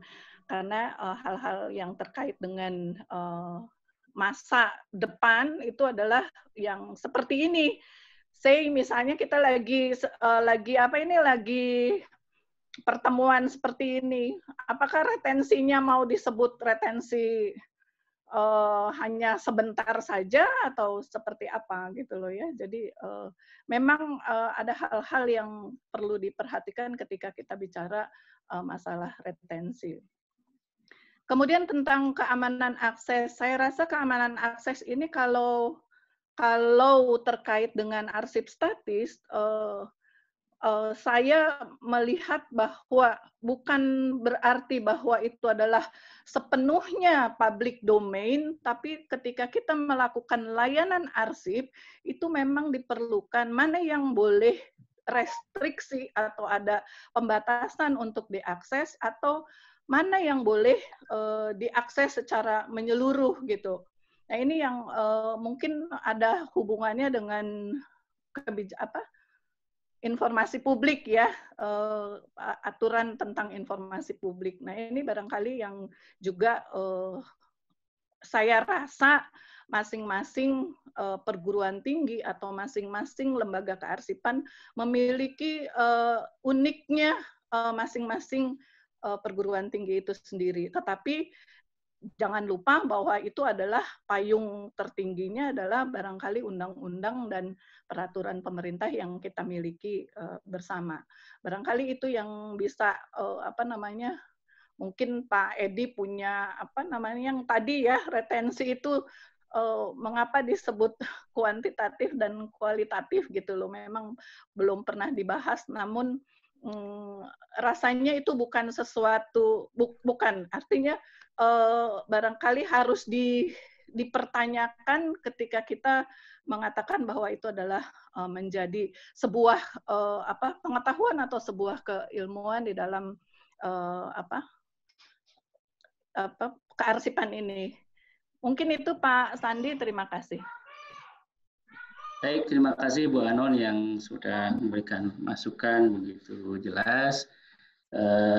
Baik, untuk selanjutnya kita batasi waktunya, kita tinggal berapa ya 5-10 menit lagi mungkin Bu, karena kita tidak akan terlalu banyak, nanti kita diskusinya akan lumayan. Nah, untuk selanjutnya ada juga ini pertanyaan sih sebetulnya dari Bu Ella dari UPI JRA untuk arsip vital atau arsip terjaga ini. Bu Ella, silahkan, mungkin ada yang ingin ditanyakan atau ditambahkan. Baik, terima kasih Pak Sandi. Pak Edi, jadi begini, UPI sudah mempunyai JRA dan sudah ditandatangan rektor. Sebelumnya sudah disetujui juga oleh Andri. Nah, terkait dengan arsip vital dan arsip terjaga memang sepertinya belum ada gitu loh Pak. Nah, jadi kami ke depannya mungkin akan jadi kesulitan kembali pada saat dia dinyatakan arsip vital atau arsip terjaga. Nah, itu saja kira-kira gitu dari teman-teman yang lain atau yang lainnya bisa memberikan solusi yang sedang kami hadapi ini sekarang, karena sebetulnya JRA-nya baru 2019 kemarin dan itu juga di akhir bulan, dan ini jadi apa ya? Jadi membuat untuk kami itu nanti seperti apa. Gitu aja Pak Edi. Terima kasih Pak Sandi. Baik, terima kasih Ibu atas pertanyaannya. Barangkali Pak Edi atau dari yang lainnya ada tanggapan terkait tadi pertanyaan dari Ibu Ella. Silakan. Ya, mungkin makasih Bu Ella ya. Jadi memang tadi terkait masalah retensi arsip terjaga maupun vital juga tadi sudah disampaikan juga dengan Bu Anita. Saya melihat apabila memang itu menjadi arsip terjaga dan kita baru ngeh sekarang bahwa ada 1 tahun harus atau 2 tahun harus diserahkan ke Andri arsip fisiknya, itu menjadi PR kita harus nanti ke depannya juga merevisi lagi gitu. Memang yang namanya JRA kita dinamis juga ya. Satu saat nanti ada yang nggak pas lagi kita revisi lagi nggak apa-apa. Yang penting kita sekarang sudah punya JRA, udah ada dasar hukum. Tapi nanti apabila nanti memang ada kekurangan, ada yang belum masuk nih arsipnya, atau ada yang salah, atau arsip vitalnya belum jelas retensinya masih kurang pas, atau arsip terjaganya harus sinkron dengan ketentuan arsip terjaga, itu mungkin ke depan bisalah ada proses yang namanya revisi. Nah, mungkin dari segi hukum juga, Prof, mungkin nanti yang namanya revisi peraturan rektor kan mungkin sudah bisa mungkin ya seperti itu dilakukan untuk revisi-revisi apabila memang ada peraturan yang kita baru memahami sekarang ini. Kita kan proses belajar semua sama. Oh, ternyata ada peraturan yang begini.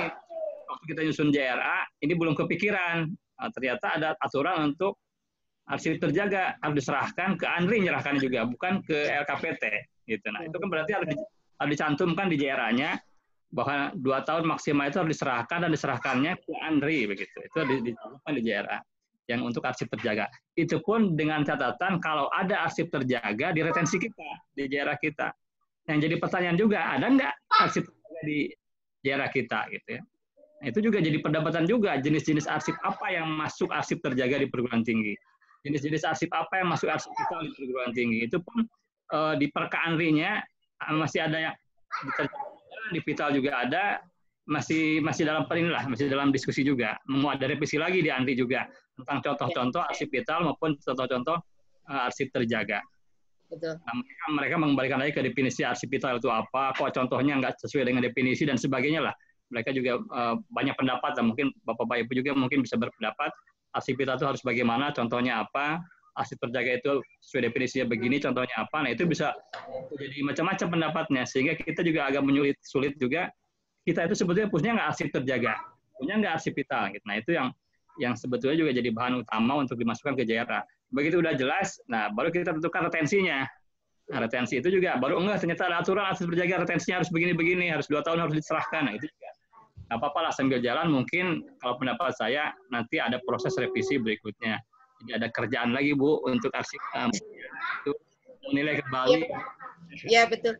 Pak Edi, punten sedikit. Jadi untuk arsip terjaga yang khususnya perguruan tinggi kan di dalamnya ada haki ya Pak. Ya. Nah, haki ini kan berkaitan dengan personal gitu ya Pak. Jadi seperti di UPI ada hak cipta untuk apa gitu. Nah ini mungkin untuk yang bersangkutannya yang memiliki hak haki ini yang mungkin akan sulit akan kita serahkan. Tapi kalau berkenan dengan yang dibicarakan Pak Dharma ini kan itu sebagai aset ya Pak Dharma ya, aset dari negara gitu.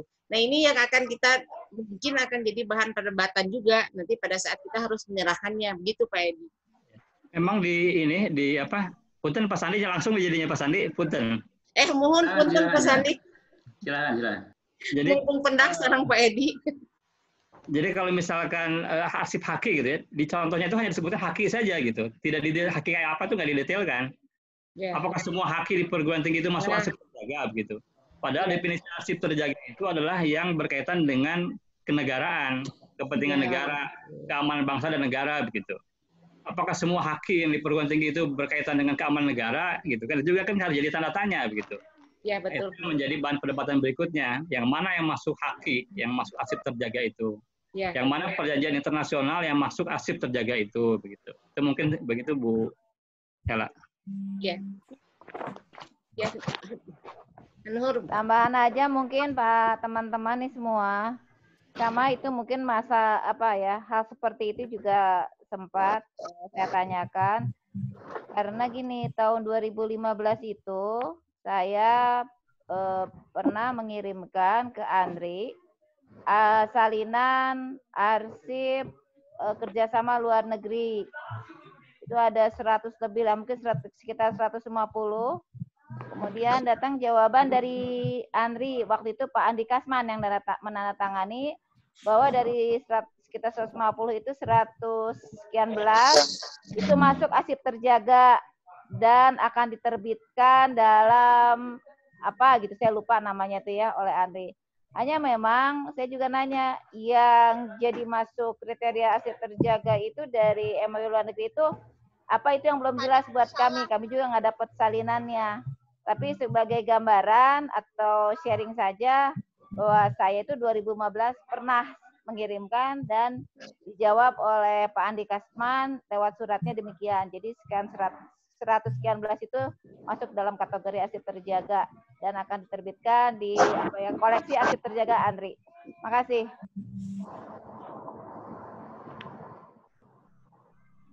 Baik, terima kasih Bu Anita sebagai tambahan informasinya.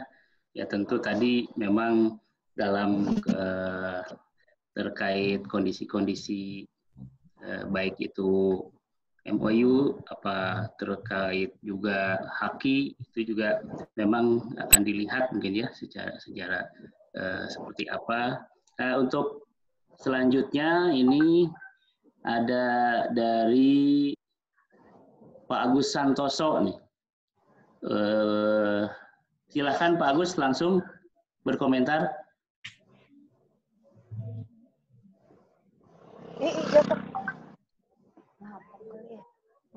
Dibacakan saja.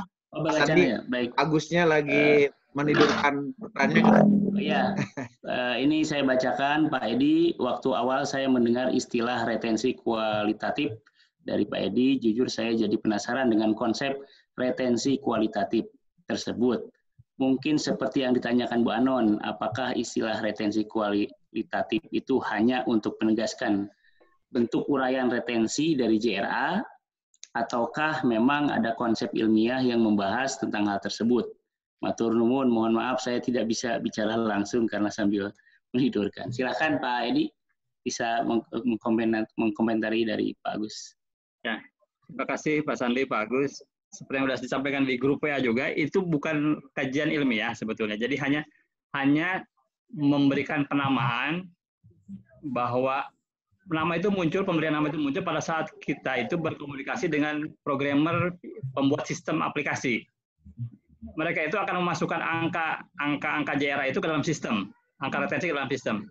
Nah, saya masih tahunya, Pak, kalau yang kuantitatif begini, yang kualitatif begini. Yang kualitatif itu nanti kan retensi itu ada yang kuantitatif, ada yang kualitatif menurut saya, untuk memudahkan komunikasi dengan mereka orang-orang IT. Sehingga kalau yang kuantitatif begini IT-nya, kalau yang kualitatif begini IT-nya. Jadi itu sebetulnya bukan konsep ilmiah, tapi hanya memberikan nama dari apa yang sudah ada, yang angka disebut kualitatif, yang bukan kuantitatif, yang bukan angka disebut kualitatif, begitu saja. Nama itu udah umum sebetulnya, udah berlaku umum dan bukan baru, bukan teori baru dan bukan ilmiah, tapi hanya memberikan nama untuk memudahkan komunikasi waktu itu antara saya dengan, mungkin semua juga komunikasi antara arsiparis dengan pembuat atau orang IT bisa begitu memudahkan bahasanya. Ini yang kuantitatif, ini yang kualitatif retensinya. Sehingga mereka akan mencernanya tidak salah gitu. Tidak semua retensi itu ternyata kuantitatif, ada yang kualitatif, ada yang kualitatif harus bagaimana penanganannya oleh orang IT gitu. Itu sebetulnya Pak, bukan ilmiah, ada teori dasarnya nggak ada.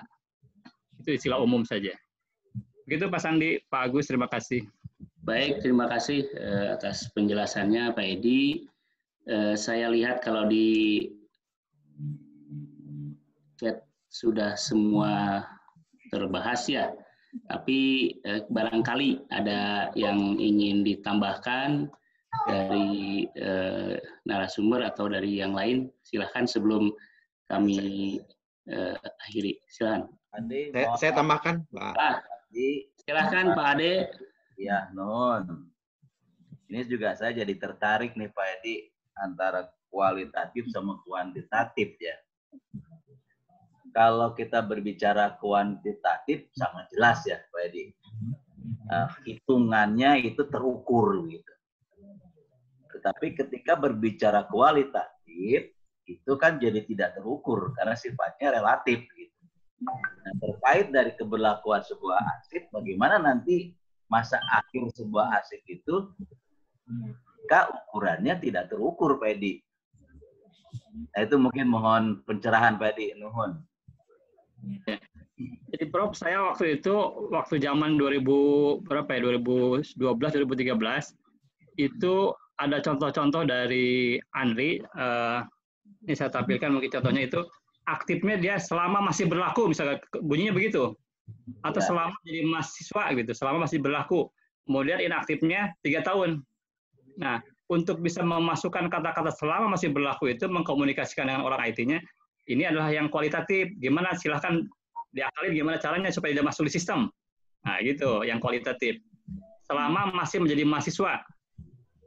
Selama masih berlaku. Ya nggak tahu sampai kapan itu berlakunya gitu. Kan mungkin begitu habis berlaku, dia menjadi inaktif, gitu, setelah nggak berlaku lagi. Nah, jadi memang yang kualitatif seperti itu. Tapi ada juga yang berpendapat, ini pendapat juga yang bagus, bahwa semua retensi itu kuantitatif, dikuantitatifkan. Jadi artinya misalkan kalau yang tadi mahasiswa yang asalnya mahasiswa itu selama aktifnya selama masih menjadi mahasiswa, itu dikuantitatifkan menjadi 2 tahun setelah lulus misalkan. Jadi angka 2 tahunnya. Close file-nya setelah lulus, pada saat lulus dia close file tambah 2 tahun aktifnya. Nah, jadi startnya menjadi aktif itu adalah di close file-nya di 2 tahun pada saat setelah lulus. Ada yang seperti itu. Tapi yang dulu-dulu itu tidak pakai itu. Yang saya lihat di pedoman-pedoman retensi yang tahun 2011, 2012, itu memang kualitatif. Kualitatif murni dia, tidak ada angkanya sama sekali. Itu yang menyulitkan orang IT memasukkan angka berapa di situ. Gitu. Sehingga itu menjadi kesulitan sehingga menjadi orang IT itu menjadi memasukkan angka-angka berdasarkan kejadian yang lalu-lalu, berdasarkan pengalaman yang lalu. Kalau misalkan mahasiswa itu kuliah berapa lama sih? 5 tahun dan masukkan angka 5 misalkan. Jadi hanya perkiraan saja. Itu untuk menangani retensi yang kualitatif yang saat itu muncul. Tapi kelihatannya alhamdulillah sekarang ini sudah mulai berkurang retensi-retensi yang kualitatif. Karena memang saya dengar juga ada teori bahwa semua retensi itu kuantitatif. Yang kualitatif bisa dikuantitatifkan dengan tadi menambah angka. Misalkan yang asalnya tadi selama masih jadi mahasiswa aktifnya itu menjadi 2 tahun setelah lulus misalkan aktifnya. Jadi angka 2 tahun itu menjadi kuantitatif, kemudian close file-nya pada saat dia lulus. Mungkin itu Pak Ade. Ya. Berarti kalau begitu memang betul-betul tidak eksak ya Pak Edi yang kualitatif itu. Karena misalnya kan seseorang lulus itu ada yang memang umpamanya bisa lulus dalam jangka waktu 4 tahun, bisa lulus juga mungkin yang sampai menghabiskan hampir DO juga itu kan juga lulus juga gitu kan. Berarti kalau begitu, kalau yang kualitatif memang pernyataan waktunya memang tidak eksak ya. Bisa jadi hanya umpamanya kalau seorang mahasiswa lulus itu 4 tahun, misalnya 2 tahun setelah lulus, berarti keberlakuannya hanya 6 tahun misalnya. Tapi kalau yang misalnya 5 tahun baru lulus, berarti 7 tahun. Apa begitu Pak Edi hitungannya? Atau bagaimana? Yang tidak pasti itu sebetulnya di close file-nya. Oh, close file-nya. Close file-nya. Sama seperti tadi, misalkan arsip itu dinyatakan lengkap apabila dia close file apabila lengkap. Begitu dia lengkap, dia menjadi arsip aktif. Sebelum lengkap, dia tidak menjadi arsip aktif, dia menjadi berkas kerja. Nah, untuk lengkapnya kapan kan juga nggak tahu juga itu sama. Betul. Kualitatif juga. Sehingga yang tadinya kualitatif bisa ditambah angka 2 tahun setelah lengkap, misalkan itu menjadi kuantitatif nantinya. Tapi close file-nya rata-rata itu memang kualitatif, close file-nya. Gitu. Tapi memang kalau kita berbicara ke IT, itu nampaknya memang akan kesulitan ya orang IT, Pak Edi. Iya, itu pasti harus ada manual itu, manual close itu di mana dia close-nya itu. Dia harus ada tombol close, baru dia nanti ngitung aktif gitu. Oh iya betul. Iya. Ya, non. Iya, iya. Pak Sandi, Bapak ada tambahan sedikit. Silakan Pak Prof. Ya, Bapak Ibu saya izinkan saya men-share ini men-share. Nah, tadi di awal saya sampaikan ini juga satu pengetahuan ya yang berkaitan dengan JRA, bahwa JRA itu ada kait-mengkaitnya dalam hukum itu dengan daluarsa, ya, dengan konsep daluarsa. Daluarsa apa? Daluarsa itu apa? Daluarsa arsip, ya, gitu. Ini dicontohkan dengan munculnya pasal 11 ayat 5 Undang-Undang Dokumen Perusahaan. Ya, ini Undang-Undang 8 tahun 97 ya, yang sebenarnya itu begitu majunya ya waktu itu dibanding dengan Undang-Undang Kearsipan nomor 7 tahun 71 sebelum lahir Undang-Undang 43 tahun 2009 itu. Nah, di dalam pasal 11 ayat 5 dikatakan seperti ini. Kewajiban penyimpanan sebagaimana dimaksud ayat 1, ayat 2, dan ayat 3 tidak menghilangkan fungsi dokumen yang bersangkutan sebagai alat bukti sesuai dengan kebutuhan sebagaimana ditentukan dalam ketentuan mengenai daluarsa suatu tuntutan yang diatur dalam peraturan perundang-undangan yang berlaku atau untuk kepentingan hukum lainnya. Kemudian menurut penjelasannya dari Undang-Undang Dokumen Perusahaan ini disebutkan bahwa sekalipun suatu dokumen telah melewati masa wajib simpan, nah, dalam hal ini 10 tahun, jadi masa wajib simpan ini adalah, ini kita bicara yang tadi Pak Edi sampaikan, ya, atau tema diskusi kita kali ini. Tetapi dokumen tersebut tetap dapat dipergunakan sebagai alat bukti sesuai dengan ketentuan mengenai daluarsa suatu tuntutan. Jadi Undang-Undang Dokumen Perusahaan ini tidak menegasikan suatu daluarsa yang diatur dalam BW, yaitu BW ini kita mengumpulkan data Bapak Ibu, yaitu 30 tahun. Sehingga menurut pendapat saya, ya, perusahaan atau instansi akan was-was atau ada kekhawatiran, ada tuntutan, sehingga akan tetap menyimpan dokumen arsip selama 30 tahun. Artinya apa? Kenapa tidak umpamanya yang perbedaan penyimpanan dari 30 menjadi 10 itu disebutkan bahwa itu adalah daluarsa. Jadi bukan jadwal retensi begitu.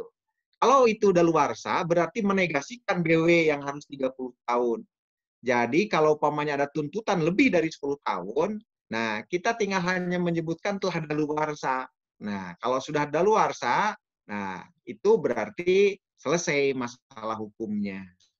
Nah, inilah makanya saya di dalam pemberian pembelajaran JRA selalu mengulas secara teoritis pemahaman tentang daluarsa arsip, ya. Sampai, nah katakanlah ini seperti ini, hubungan daluarsa dan JRA. Jadi antara daluarsa arsip dan JRA, ya, nah ini terdapat saling hubungan sekaligus perbedaan. Hubungannya terutama dalam masalah penentuan arsip yang sudah tidak berguna dari segi hukum, yang akan dijadikan sebagai alat bukti di pengadilan. Artinya, bisa saja daluarsa arsip ini ditentukan atau bersandar kepada jadwal retensi arsip. Arsip yang sudah melewati jangka waktu yang telah tertentu dalam jadwal retensi arsip dapat berarti daluarsa, tetapi dapat juga tidak. Ya. Jika secara tegas ada pengaturan atau ada peraturan yang mengatur lain mengenai jangka waktu daluarsanya. Sebab jangka waktu atau jadwal retensi arsip ini tidak hanya menentukan arsip yang harus dimusnahkan, tetapi juga menentukan arsip yang harus disimpan permanen. Walaupun menurut peraturan perundang-undangan sudah daluarsa. Artinya, kalau umpamanya daluarsa itu adalah 30 tahun, berarti walaupun selamanya disimpan, ya, sudah ratusan tahun, nah itu sudah tidak mempunyai arti hukum lagi, begitu. Nah, jadi di sini ini barangkali saya berkeyakinan, ya, artinya satu konsep daluarsa aja seperti yang tadi sampaikan Pak Edi, ternyata ada kualitatif, kuantitatif. Nah, ini adalah satu perkembangan. Kalau saya itu masuk, nah setuju dengan Pak Non tadi, itu ranah keilmuan, begitu. Pak Edi jangan apa namanya, bukan ilmiah, tidak, menurut saya itu ilmiah ya. Bahkan apa satu hal yang bisa dikembangkan lebih lanjut, bahkan mungkin menjadi salah satu disertasi itu ya, jadi doktor begitu. Apalagi tadi kalau ditanyakan tentang regulasi, ada kata-kata sekurang-kurangnya, bahkan itu betul bahwa itu bisa dikembangkan. Kalau umpamanya sekurang-kurangnya hanya 3 begitu ya, ada permanen dinilai kembali begitu ya, nah, seperti biasa. Apakah ada yang lain? Itu bisa dikembangkan kalau secara hukum gitu, kurang-kurangnya. Kemudian tadi persetujuan, ada pertimbangan. Kalau persetujuan itu mengikat. Orang yang setuju itu sepakat itu pasalnya 1320 KUH Perdata. Artinya ketika mengatakan sepakat, konsensus. Nah, artinya yang saya katakan tadi ada levering tanggung jawab. Kalau sudah disetujui Andri, berarti kalau terjadi apa-apa Andri yang tanggung jawab. Begitu. Tapi kalau pertimbangan, nah ini lebih rendah nih Pak Edi. Tadi Pak Edi minta Pak Adis tentang itu. Jadi kalau di pertimbangan, oh ya pertimbangan saya seperti apa, mau didengar mau tidak nggak apa-apa gitu. Itu untuk swasta gitu ya. Nah saya kira seperti itu yang ingin saya tambahkan ya. Tapi tadi ada chatting Bu Anon ya. Prof. Nandang, UUDP sepertinya hanya membahas dokumen keuangan sepertinya. Agak berbeda dengan jenis asli lain. Mohon maaf. Saya lebih melihat yang dianggap tadi ada hukum yang spesifik dituangkan dalam kebijakan. Terima kasih. Nah, ya itu. Jadi secara teoritisnya Bu Anon, ini UUDP ini belum mampu ya waktu itu memisahkan masalah apa namanya JRA katakan. Nah, ada sebenarnya satu lagi muncul namanya lex posterior derogat legi imperior. Hukum yang belakangan mengalahkan hukum yang lama. Artinya mengapa tidak undang-undang dokumen perusahaan waktu itu mengalahkan BW yang sudah begitu lama ya, apalagi warisan kolonial. Artinya kalau BW mengatur 30 tahun daluarsa, mengapa tidak yang namanya UUDP itu mengatur atau menyimpan dari 30 menjadi 10 itu adalah menegasikan tentang daluarsa yang 30 tahun itu. Kalau itu waktu itu diterima ya sebagai satu hukum positif, terjadilah lex posterior, hukum yang baru mengalahkan yang lama. Artinya itu akan melegakan perusahaan. Jadi kalau ada tuntutan di atas lebih 10 tahun karena arsipnya berjibun ya sampai numpuk sekian ini, nah ini sudah cukup kita menunjukkan bahwa itu telah lewat waktunya lebih dari 10 tahun sebagai satu daluarsa. Begitu. Terima kasih, saya kira itu sebagai satu tambahan saja. Saya sebagai Ketua Umum mengucapkan terima kasih dan penghargaan yang setinggi-tingginya kepada Pak Edi, juga kepada semua peserta ya yang aktif tadi ya. Katakanlah kalau ada satu perbedaan, ada kita masih berkembang ya, tidak jangan diinikan bahwa final satu ini lebih benar, satu lebih salah, tapi tidak. Kita melihatnya sebagai satu ya masukan ya, bahkan siapa tahu ya negara itu memang nanti berubah kebijakan ya. Ya, kemudian seperti halnya kita bisa menyaksikan ya bagaimana tentang kepemiluan, tentang nah ini memang antara kebijakan dan hukum itu Bapak Ibu itu suka orang menyamakan gitu. Padahal antara kebijakan dan hukum itu ada perbedaan ya. Kadang dengan diam saja si negara itu adalah suatu kebijakan. Tapi kalau hukum, kalau sudah tertuang ya, nah ini nanti akan menjadi apa mengikat begitu ya, mengikat orang yang. Padahal kebijakan kadang-kadang itu lebih cepat, lebih efisien, lebih efektif, begitu. Nah ini terpulang Bapak Ibu di apa namanya di tempat masing-masing memiliki yang namanya kebijakan. Jadi whatever government choose to do or not to do. Jadi apapun yang tidak dikerjakan satu kebijakan, begitu ya. Ya seperti halnya bergabung dengan PAPTI dengan ini juga adalah satu kebijakan gitu ya. Begitu. Terima kasih Pak Sandi. Ya. Baik, terima kasih Prof. Nandang. Sepertinya sudah tidak ada lagi, atau kalau di chat sudah tidak ada ya Prof ya, karena waktu juga sudah larut malam. Saya ucapkan terima kasih kepada narasumber Pak Jo Edi Susanto yang telah memaparkan terkait jadwal retensi arsip ini, dan diskusinya sangat menarik. Tentu sebetulnya ini menjadi diskusi yang panjang yang memang perlu dibahas lebih lanjut karena ada keilmuan-keilmuan yang terus mungkin berkembang. Tentu menjadi suatu hasanah keilmuan yang ke depan akan terus berkembang. Bapak Ibu, terima kasih atas kehadirannya. Tentu tadi saya sampaikan tidak bisa satu persatu. Tadi ada dari UNPAD, ada dari Erlangga, ada dari UPI, kemudian juga tadi ada yang dari PNJ, kemudian UNSUD dan lainnya. Kami ucapkan terima kasih atas kehadirannya.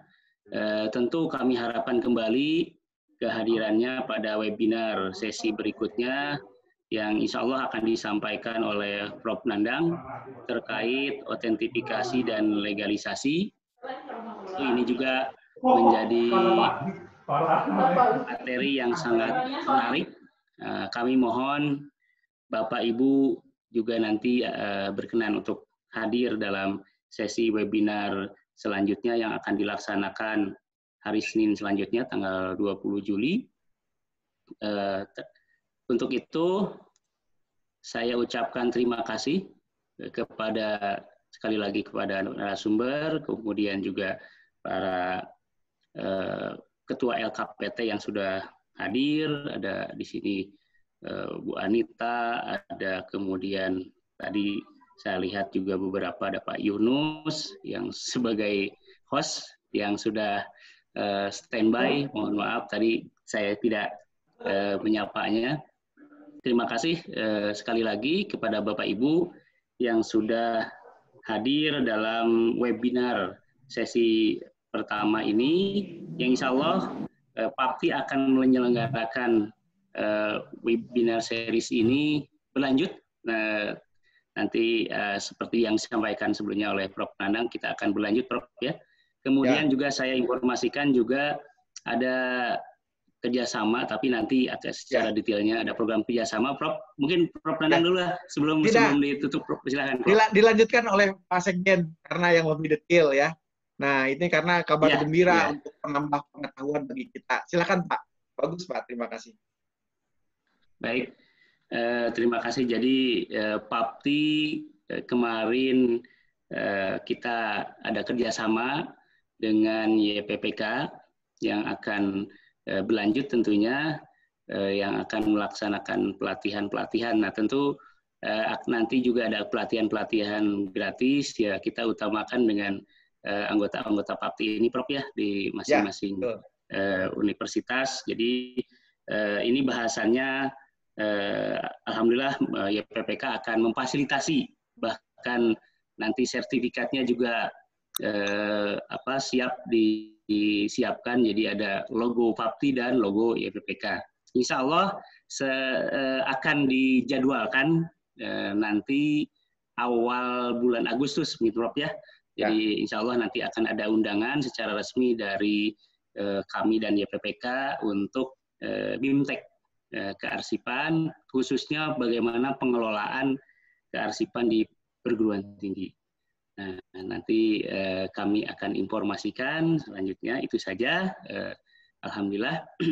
Yang mudah-mudahan ini juga menjadi fasilitas atau menjadi keberlanjutan penguatan LKPT perguruan tinggi di Indonesia. Baik, saya ucapkan terima kasih lagi kepada Bapak Ibu yang sudah hadir dan sampai malam ini saya lihat partisipasinya begitu masih semangat. Mudah-mudahan Allah Subhanahu wa taala memberikan kesehatan kepada kita semua. Amin. Sesi foto ya. Pak Sandi, sesi foto. Ya. Sesi foto terakhir. Silakan. Sesi foto. Silakan. Siapa yang foto nih? Host. Bentar dalam foto. Sesi foto mohon dibuka itunya ya. Ininya semuanya jangan semua. Kamera dibuka. Nah, Bu Anita sudah terbuka. Pak Sandi, ya, Nandang. Punten, kedap, belum dipoto. Dari Unsud, Bu Kartini, dibuka dulu Bu. Silahkan dibuka semua kameranya, videonya. Nah ini dibuka. Benedikta ya dari Vokasi, Dibuka. terima kasih kehadirannya. Pak Yunus sudah cerita tadi ya. Andreas, mana ini? Bobby, Pak Supri. Bu Ida. 2 sesi ya Pak Yunus, nanti yang pakai salam arsip 1. Siap. Nah, Bu Hira sudah kelihatan. Sudah pakai lagi kerudung. Salam arsip, salam arsip. Salam arsip, salam arsip. Sudah Pak Yunus, sudah difoto? Sudah tadi 3 kali. Oh iya. Ayo. Tinggal kontrol. Ayo, salam arsip. 1, 2, 3, peledos. Ya. Itu kan ada 3 ruangan. PES 3 ini sekarang PES 3. Dari Undip. Apa kabar Mas Warto? Ya, sudah 3 kali. Sudah. Terima kasih Pak Yunus, semuanya juga. Ya, terima kasih pada semuanya. Pak Kamin ini Bu. Bu Dini juga ikut nih. Terima kasih. Terima kasih semuanya. Terima kasih Pak Yunus. Bu Dita. Pak Agus. Saya dari WM, Widya Mandala. Terima kasih Prof. Terima kasih Pak Yunus nih fasilitasnya juga. Terima kasih buat yang memfasilitasi Zoom, buat para narasumber, buat Ketua Papti, buat para peserta yang hadir, buat moderator, dan buat yang aktif bertanya dan menjawab. Sampai jumpa lagi webinar berikutnya. Wassalamualaikum warahmatullahi wabarakatuh. Waalaikumsalam warahmatullahi wabarakatuh. Terima kasih. Assalamualaikum. Selamat malam Bapak dan Ibu. Assalamualaikum. Bapak Ibu, terima kasih. Prof. Nanda, Marasnya baru. Terima kasih. Disetel marasnya Pak Yunus. Ya, sebentar. Kelupaan kardusnya di depan tadi. Oh iya, jadi. Dengaran.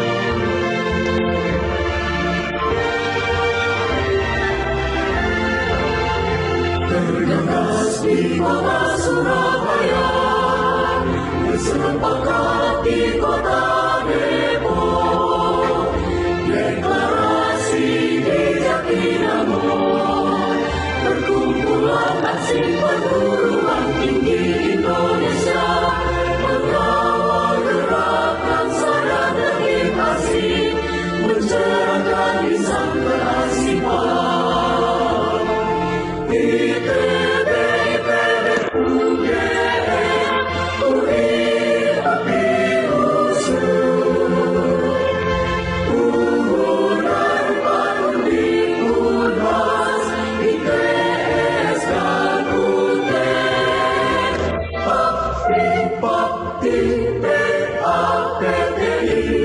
Semoga jaya selamanya.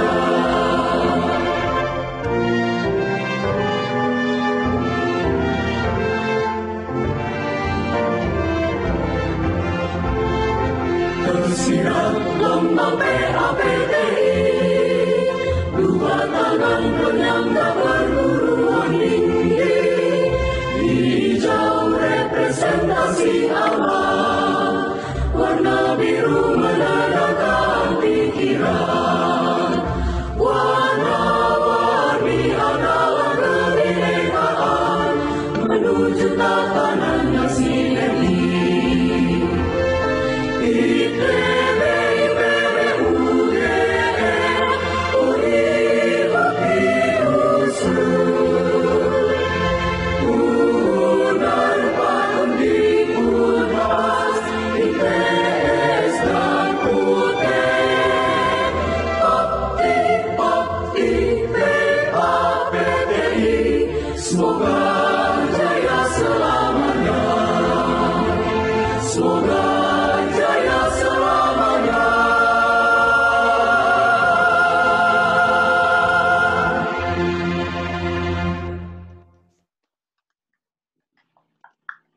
Pak Yunus, keren lah, Prof. Nanang.